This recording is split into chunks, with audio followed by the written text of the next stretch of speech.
Hello friends, welcome back to my channel blessed మమ్మ. So నేను చాలా రోజుల నుంచి ఒక స్టోరీ టెల్లింగ్ వీడియో అయితే చేయాలనుకున్నాను అనమాట. సో ఇన్ని రోజులకి నేను ఒక మంచి స్టోరీతో వచ్చేసాను. అదే బైబిల్లో నా మోస్ట్ ఫేవరెట్ అయిన డేవిడ్ గారి స్టోరీ అనమాట, which is a real story, historic story. ఈయన లైఫ్ స్టోరీ అయితే ఎంత అమేజింగ్ ఉంటుందంటే, ఒక షెపర్డ్ బాయ్ ఎలా కింగ్ అయ్యాడు అని. దేవుడు దావీదునే ఎందుకు ఎన్నుకున్నాడు తన ప్రజల మీద?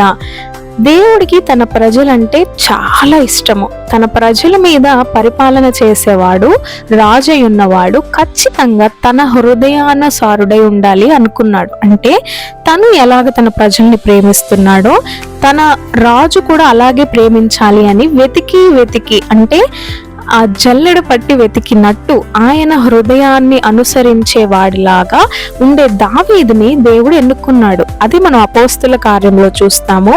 నా ఉద్దేశములన్నీ ఈ అబ్బాయి ఖచ్చితంగా నెరవేరుస్తాడు అని దేవుడు దావీదుని నమ్మాడు. సో ఇంకా దావీదు లైఫ్ స్టోరీ మనం చూసుకుందాము. The shepherd boy series start చేసుకుందాం.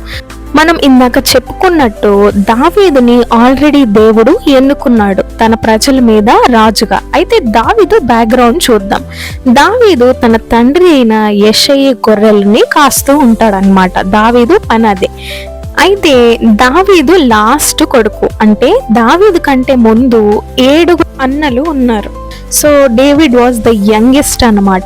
సో డేవిడ్ పని ఏంటంటే ప్రతిరోజు తన తండ్రి గొర్రెల మందని తీసుకొని అడవిలోకి కానీ పచ్చిక దగ్గర కానీ తీసుకెళ్లడము, వాటిని మేపడము, వాటిని మళ్ళీ సురక్షితంగా ఇంటికి తీసుకురావడము, ఇది దావీదు పని.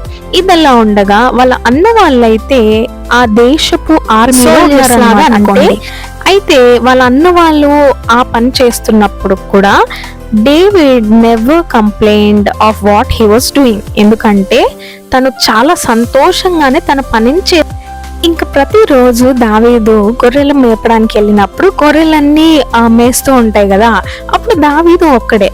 అయితే దావీదు మాత్రం గమ్మను కూర్చునేవాడు కాదండి. దావీదు ఏం చేస్తారంటే పాటలు పాడుతూ దేవుని స్తుతిస్తాడనమాట. ఒక రకంగా చెప్పాలంటే వర్షిప్ మోడ్లో ఉండేవాడు. సో దేవుని స్తుతించడము, ఆరాధించడము చేస్తుండేవాడు. మరి దావీదు ఒక్కడే కదా, అడవిలో కానీ బయట కానీ ఎవరు ఉండరు. సో ఆయన ఆ టైంని, తను ఒంటరిగా ఉండే టైంని దేవుని స్తుతించడానికి వాడేవాడు. Loneliness is a laboratory where your holiness is tested. అంటే నువ్వు ఒంటరిగా ఉన్నప్పుడు ఎలా ఉంటావు, ఏం చేస్తావు అని దేవుడు బాగా చూస్తాడనమాట. అయితే ఒక మంచి రాజుకి ఉండాల్సిన లక్షణాలు ఏంటో చెప్పండి. సో నాకైతే చిన్న వయసు నుంచే దావీదు చాలా బాధ్యత కలిగిన వాడు అని అనిపిస్తుంది. ఎందుకంటే తను గొర్రెల మందిని మేపడానికి వెళ్ళినప్పుడు తన వయసు ఆల్మోస్ట్ 13 to 15 years ఉండొచ్చు అని అంటారు. అయితే ఆ వయసులో అంత రెస్పాన్సిబిలిటీని చాలా చక్కగా చేసేవాడు.